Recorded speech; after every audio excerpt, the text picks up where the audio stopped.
Hello everybody, welcome to Dominions 4. My name is Mew, and I'm going to be playing a multiplayer game of Dominions 4, set in the early age, and this time around I'm going to be playing as Fomoria. It's been a little while since the last time that I played Dominions. If you were unfortunate enough to catch my Machaca videos, that was the last game that I played. And that was in December, I believe, and it's currently March, so yeah, it's been about 3 months since I played. That does mean that I am a bit rusty, and I was never a great player to begin with. I'll say that up front. I haven't played many games, so my big issue is that I'm quite inexperienced. So this is very much a sort of new player's perspective on the game. I'm not the worst player in the world, but I'm probably not going to dazzle you with anything remarkable, because I am quite inexperienced, as I say. Anyway, so who are Fomoria? Well, Fomoria are a death nation and an nation, and they're also sort of a giant nation as well. Half of their troops are giant, and the other are human-sized. I don't think I'll be recruiting many of the giant troops, because conventional wisdom is that giants are very good for killing independent provinces, and very bad for anything else. Certainly versus other players, giant troops tend to be more of a liability than anything. I think that there are exceptions to that. If you're like Niflheim or something, you have like these really cool sacred giants, but if you just got giant troops, I don't think they're really worth much. They tend to just get surrounded by smaller troops and killed quite easily. So we might not make much use of the giant-sized troops. We will mainly concentrate on the human-sized troops. In terms of their magic access, I don't have a lot of experience with death magic. As I said, I did have a Machaca game recently, and didn't go great. I did okay in the very early expansion phase, and then I kind of died to the very first person I tried to fight. So I have a little bit of experience with death magic, but not a great deal. In terms of magic, I have no experience with. I've never played a nation with access before, so I'm quite looking forward to that. I'm told that is a very powerful school, actually. They have great summons, they have great evocations, so lots of cool stuff that can do. So that's something to look forward to. But it'll be the first nation that I've ever played. So, what pretender have I made? Well, since the last time that I played, there have been a couple of patches and changes and things like that. Lots of changes to pretender design. Lots of new pretenders were actually added to the game, I believe. One of which is this guy, the Thrice-Horned Boar. I thought, since he's new, I kind of have to use use one of the new pretenders, right? So the Thrice-Horned Boar, who I've named Ad Hoc Dentistry. I can't remember why I named him Ad Hoc Dentistry, but that's just his name. I'm going to take this guy as an Awake Expander. I'm going to want him expanding probably on turn 1. I think he can expand blind. Usually when you take an Awake Expander, you want some combination of Awe and Fear. Not so for the Huge Boar, though. The Huge Boar's gimmick is that he is incredibly tough. He has a base protection score of 16, and I've buffed his earth magic to 5 just to pump that protection even higher. So his protection during fights is 21. That means few, if any, independents are going to do much damage to this guy. As if 21 protection wasn't enough, he's also a berserker. So when he goes berserk, when he gets wounded, he gains an additional +5 to some stats, including protection. So when the Huge Boar goes berserk, his protection goes all the way to 26, so he becomes incredibly difficult to harm. And that's kind of how he expands, really. He just doesn't take much damage. In addition to that, he's also has the recuperation flag. So if he does take a lot of damage and gains some afflictions, he will heal those over time. So that's actually a really, really nice little bonus for an Awake Expander to have, because there's nothing worse than your Awake Expanding super combatant god dude taking some horrible affliction which just cripples him because he took a lucky blow on the first province or something like that. He's also a Trampler. Tramplers are cool. They can just walk over anything that is smaller than them, and the Huge Boar is size 6, so almost everything is smaller than him. So the way this guy is going to fight in combat is he'll just walk up to units and then literally just walk all over them. So he's pretty cool, I think, and I'm going to look forward to watching this guy crush independence. In terms of magic, the Huge Boar starts with Earth and Nature. I realise he's called the Thrice-Horned Boar, by the way, but I'm probably just going to refer to him as the Huge Boar whenever I mention him. He starts with Earth and Nature. I pumped the earth magic up, like I said, just for the protection score, really. But there are some nice earth spells as well. And the nature magic just got whatever points were left. But again, there are a couple of nice nature magic spells as well, so we'll probably make some use of this guy as a spellcaster later on in the game. Scales-wise, I took 6 Dominion. This is quite low, but Dominion spread mechanics were changed, so I think you can get away with slightly lower Dom scores than you could previously. But I suppose we'll get to see how that works out.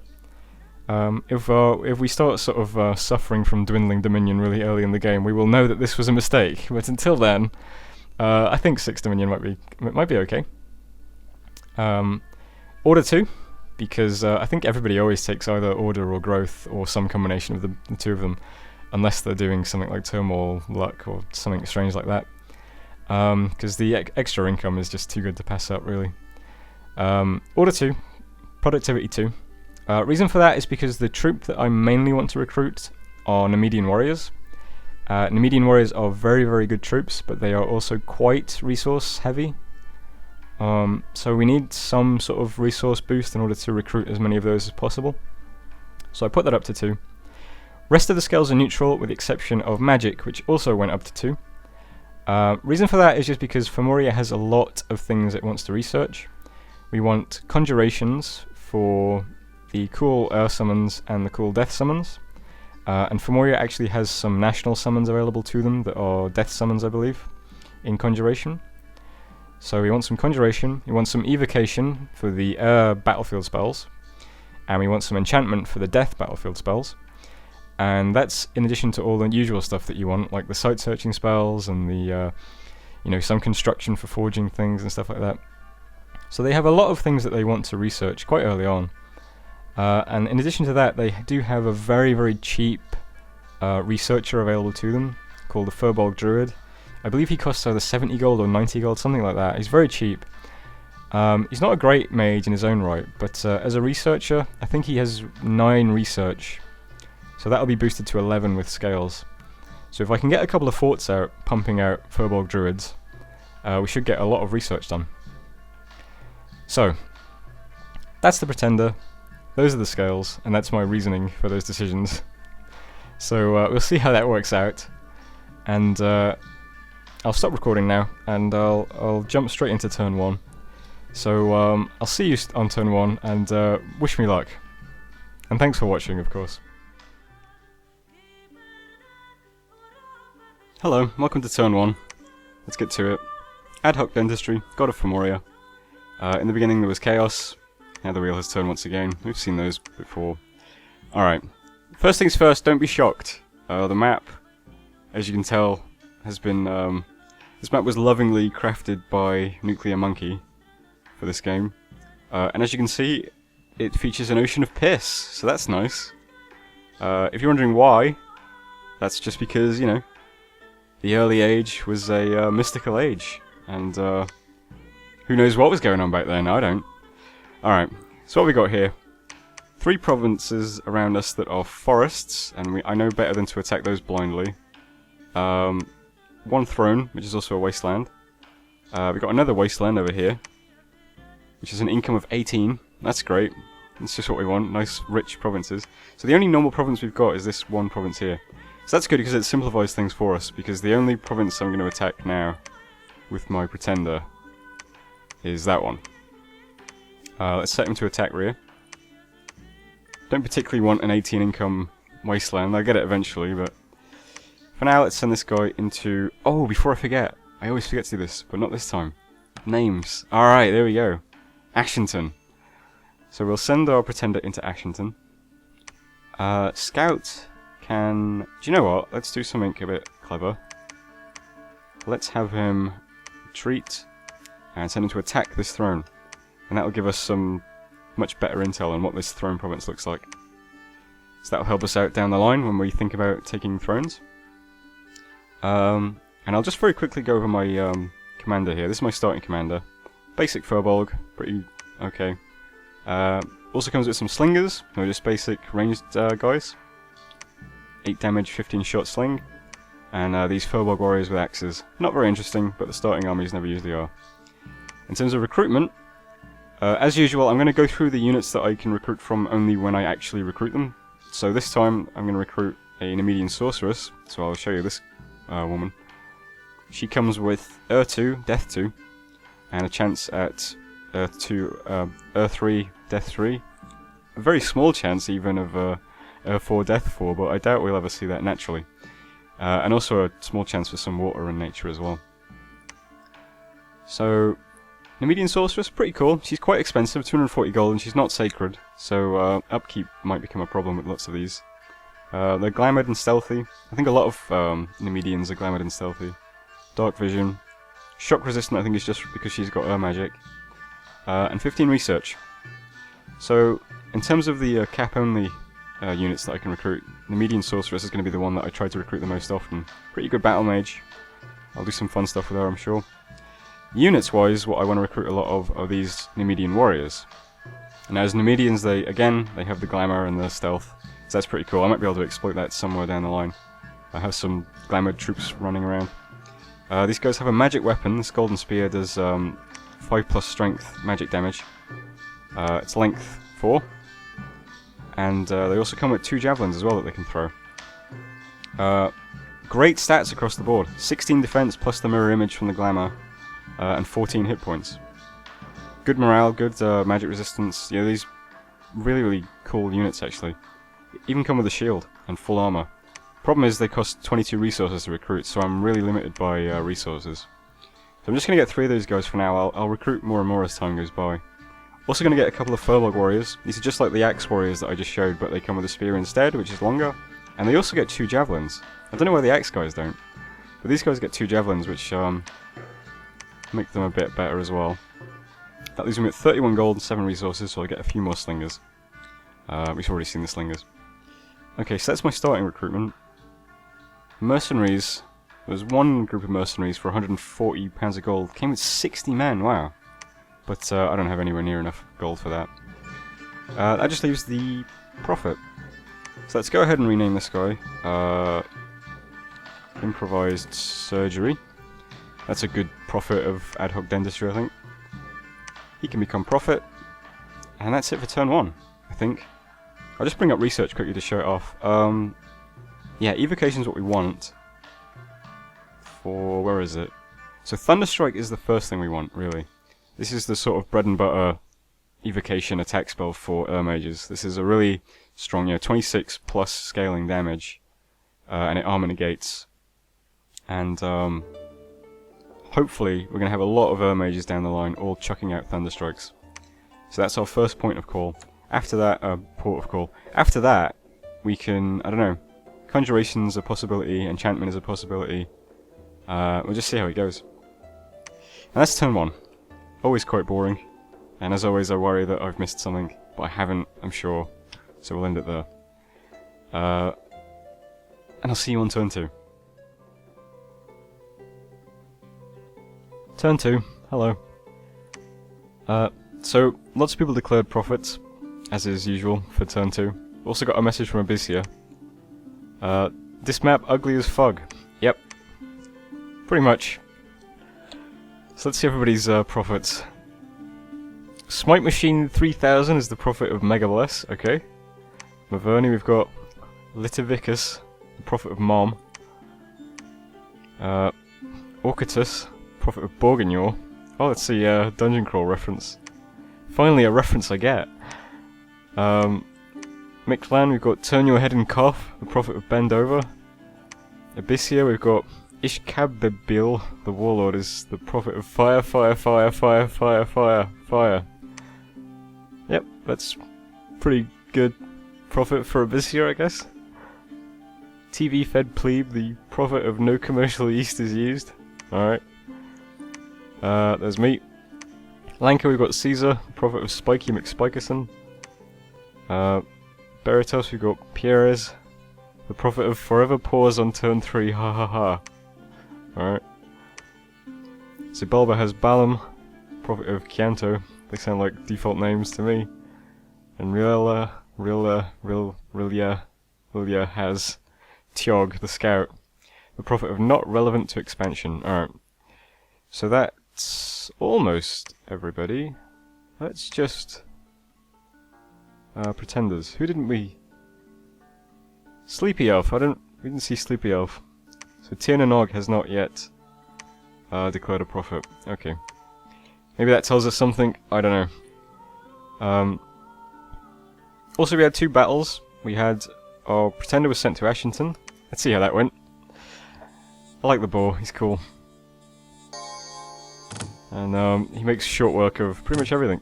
So there he went berserk as soon as he got hit. You can see that berserk boosts a lot of his stats. So he now has 26 protection, which makes him pretty much invulnerable. These guys don't actually damage him. Oh, a couple of little points of damage there, and that's it. Another 1 point of damage for an archer. The boar is pretty legit. Now, also last turn, I said I'd be clever and attack a throne. Turns out I'm not clever. I should have waited to turn 2, because then I would have known that there were flying units in the province. Because what happens is my scout just instantly dies on turn 1 because the flying units get him immediately. There. So, I'm not smart, I'm really dumb, and now I don't have any scouts for the early part of the game, which is really bad. So I have to very quickly find a province that lets me recruit scouts. Oh well, you live and learn, eh? We recruited our first mage. We got an Earth 3 sorceress. So that's quite nice. Also took Ashington. It's not a bad province, it's got 62 income. Need all the income we can get. Okay, so what are we doing this turn? Well, first of all, I checked what I could recruit here, and we can recruit commanders, so that's a nice start. So I'm going to recruit 1 commander, so we'll have that on turn 3.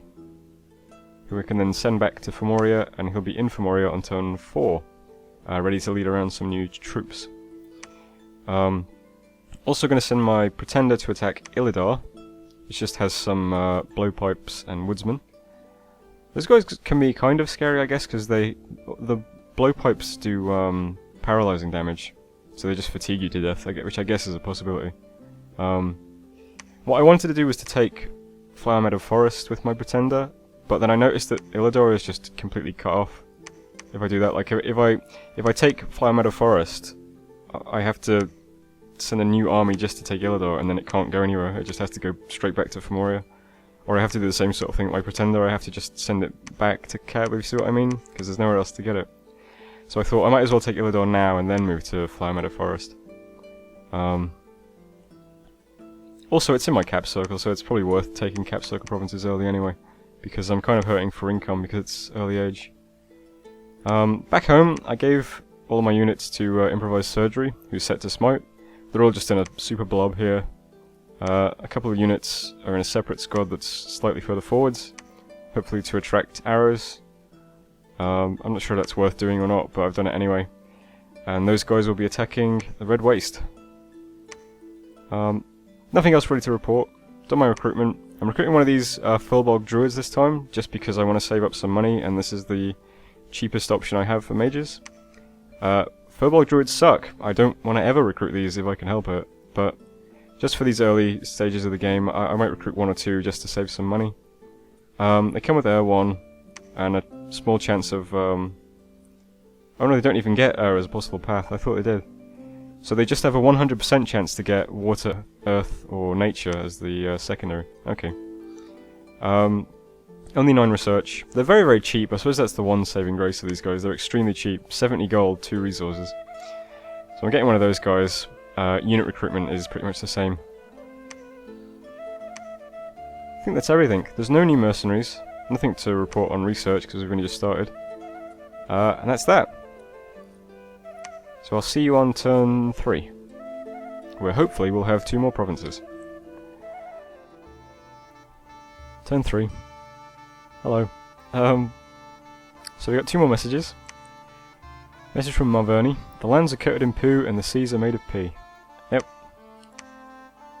And Relia is expanding into an ocean of piss. So that's nice, you know. Okay, first things first. Last turn, I suicided my scout into this throne accidentally. The reason I did that, though, was to find out what was actually in this province. Which I did, and I made a note of it, but I forgot to actually say what was in the video.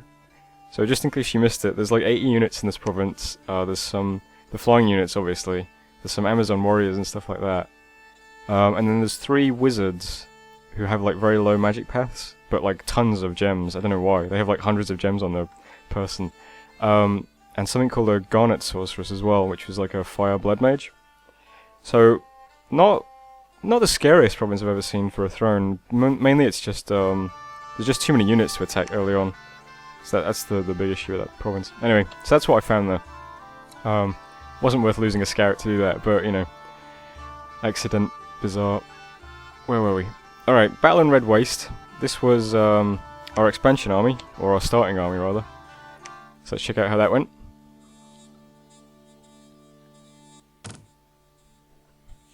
Alright. So we've got our Nemedian guys over here. They're the guys who look all shimmery, because they've got mirror image.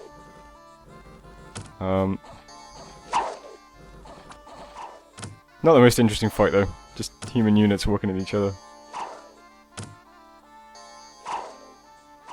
I'll have to check if my prophet got a promotion. I forgot to check that.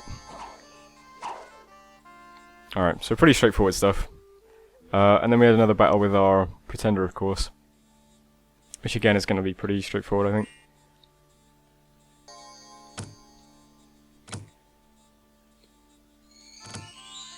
So here are the blowgun guys with their darts. They rout immediately. Archers rout next. Alright, that was pretty straightforward. Nothing to worry about yet. Okay, where's my prophet? Okay, we got no... we didn't get into the Hall of Fame for smiting. Too bad. Alright, so what are we doing this turn? Well, we recruited that commander last turn, so he's moving from Ashington to Fomoria. He can lead some of these troops next turn.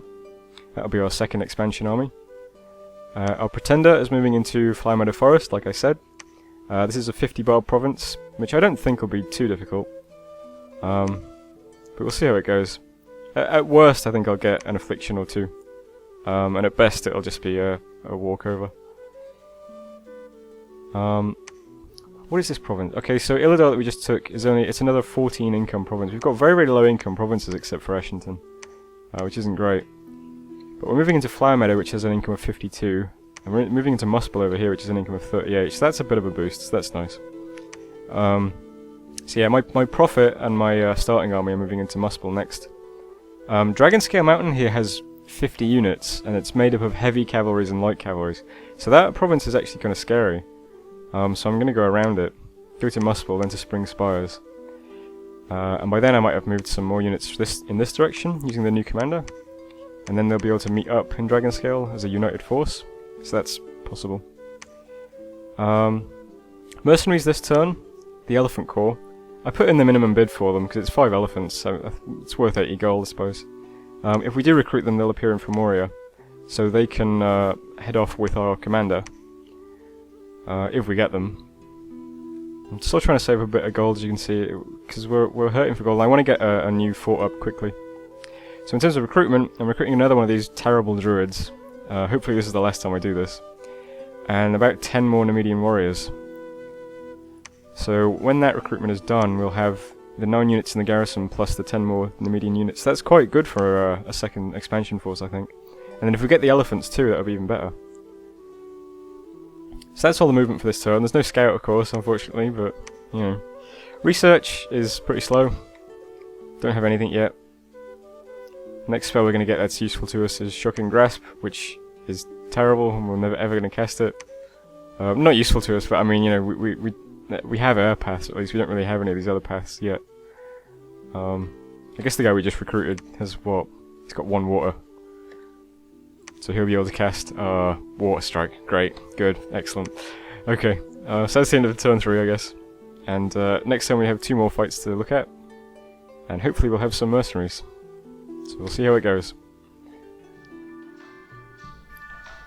Hello, turn 4. 2 messages. Message from Tionanog, who prefers to see the seas are acid and the ground is burnt umber. Well then, I suppose that's one way of looking at things. And a message from Lanka, who, yep, is role-playing monkeys. So there we go. Alright. So we had 2 battles this turn. First my Pretender attacked Flower Meadow. Went pretty much what you'd expect. I was trying to position my Pretender to get first hit in combat, but I didn't do it correctly. So he got mauled in the first round. And unfortunately he also gained an affliction, but we will recover from that eventually. It's just a slight annoyance for the time being. So he's got a limp. But he makes short work of the rest of the barbarians, and that's that. How low does he get? He still has 94 hit points. So he's pretty safe even versus barbs. Yeah. Then there was a battle in Muspel. This is my expansion army. And again, this is pretty straightforward. None of these independents have been terribly interesting.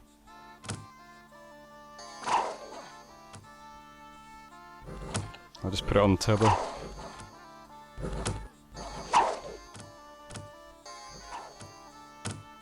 So my axe warriors end up at the very front because they have no ranged weapons, while my Nemedian warriors and my spear guys throw javelins for a bit, so that they take the fewest of the losses.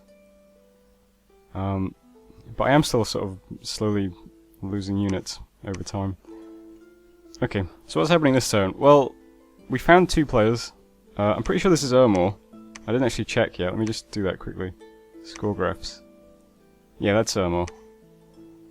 So Ermor is to our southwest. And as you can see, he has his Pretender here. His Pretender is a Celestial Griffin, who is awake. So that's interesting. I'm not sure what Ermor does in early age. I'm pretty sure they're not the super death fuckers yet. I think that's later on they become that. I think they're just a normal nation in the early age. And over here we have Malverni as well. I'm pretty sure Malverni are kind of a weak nation, but we'll have to wait and see.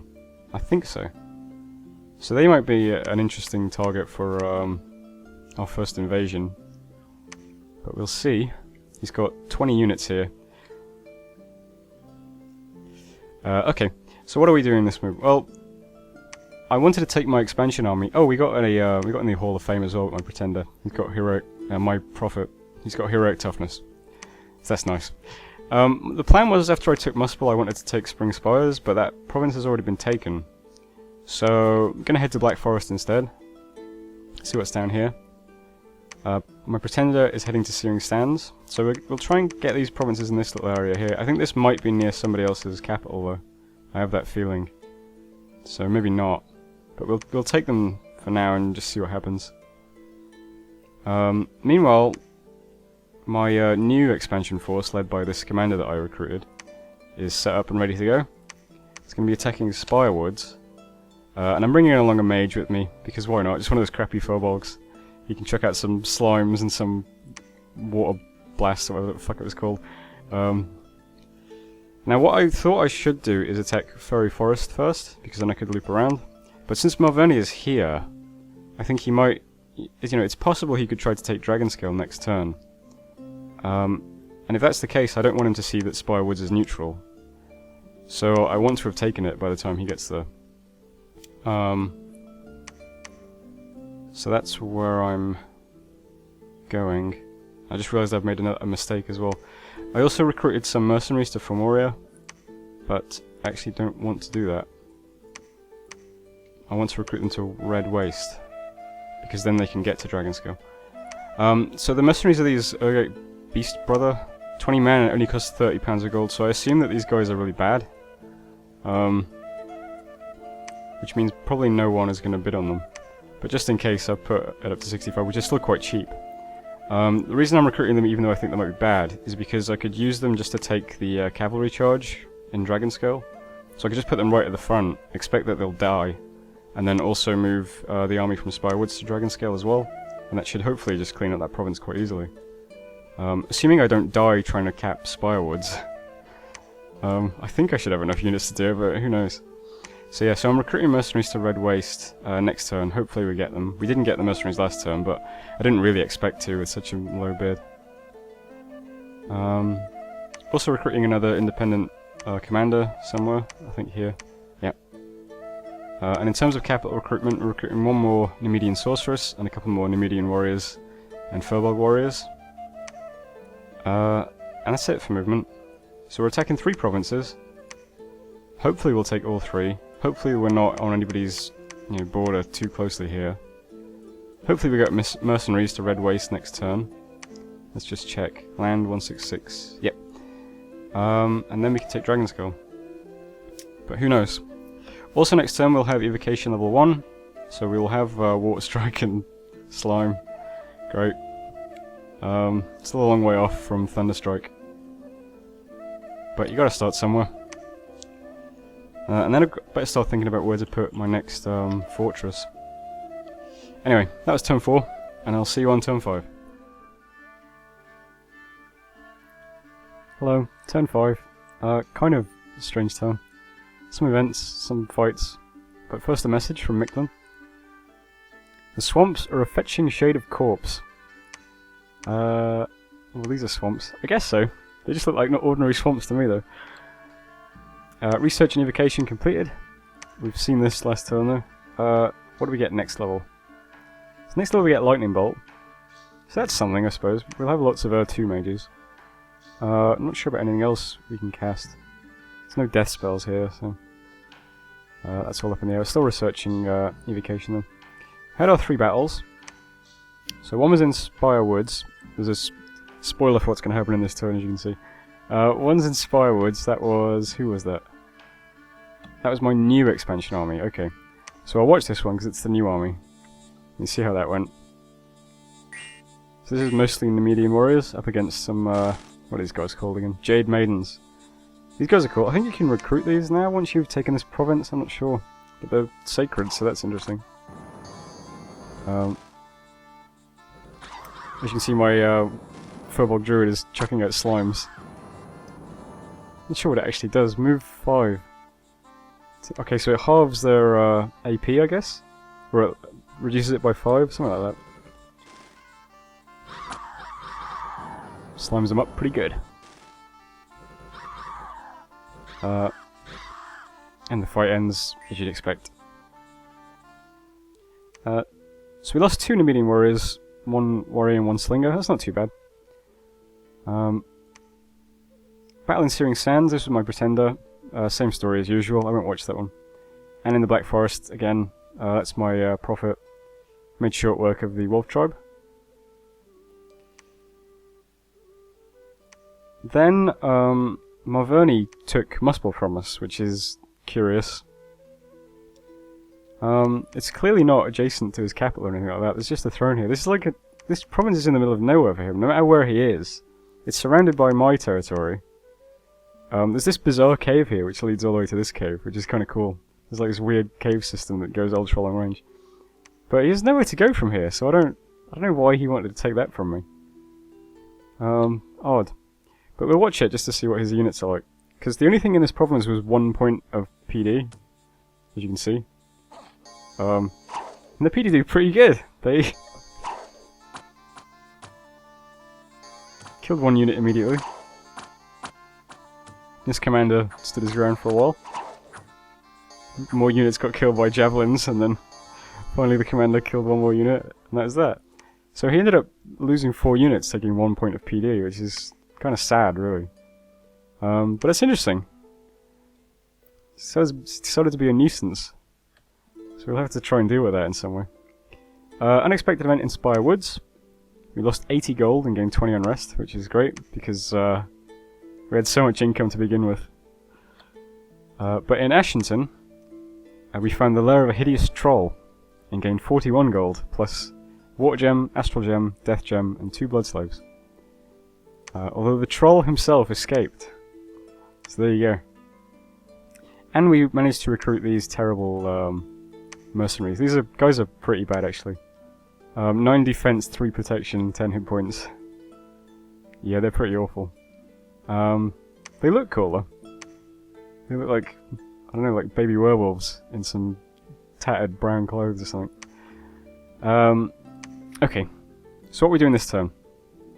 Recruitment back home, first of all. I can only get a Furbolg Druid and some Nemedian Warriors, unfortunately. Gold is at a premium.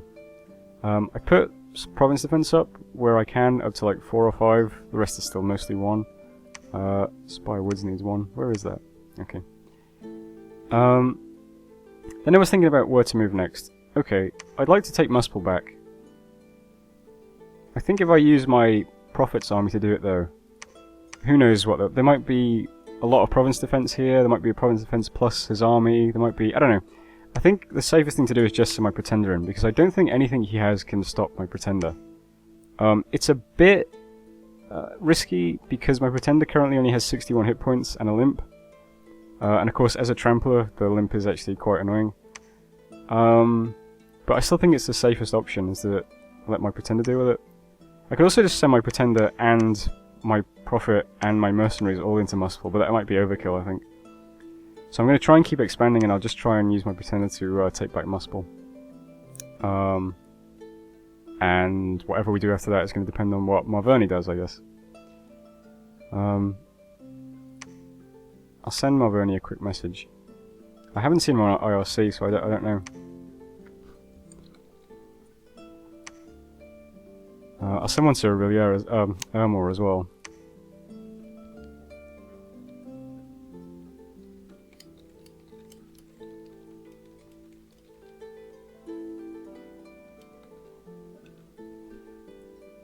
Alright. Because, you know, we know Ermor is here, he's kind of disappeared, his Pretender's disappeared, so I'll just see if he's happy with the way the borders are. What else we're doing? My Prophet is heading into the Stinging Swamp. He's suffered some casualties, but he's still chugging away. I think he should be able to take that province. It would be nice if I didn't have to deal with this, because then my Pretender could also come down here. I could probably cap a lot of provinces in this area. So it's a shame I'm having to deal with this now instead. As for over here, my new expansion army plus the Mercenaries are going to try and take this province. This province got a lot scarier because this turn the report says 50 units. And if most of those are cavalry, I'm fucked. They'll just ruin me. Because these Mercenaries are going to die instantly.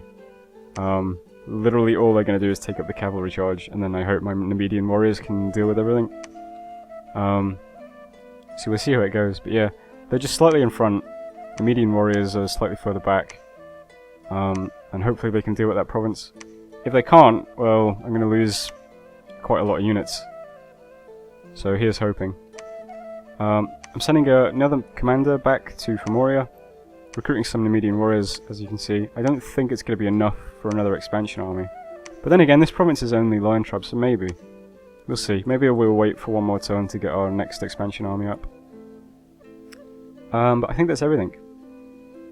Oh, one thing. In Black Forest, I'm recruiting mercenaries. These Bernard's Brave Men. I don't know how good they are, but they cost like 230 gold base, and I thought they must be pretty good then. So I'm sending them into Black Forest so that if Marverni moves from Muspel to Black Forest, thinking he can, you know, just cap another province easily, the mercenaries will be there, so they might help defend. So that's my thinking there. And then I'll have a mercenary group in this area to sort of help. So I could move my Prophet from Stinging Swamp to Honoria, plus the mercenaries from Black Forest to Honoria, and then they'd group up. So that's my thinking. So I'm recruiting mercenaries to there. Hopefully we get them. And that's everything. So that's the end of turn 5, end of the video as well. So I'll see you in the next video, and we'll find out what happens between me and Marverni, and see if I successfully take the Dragonscale Mountains.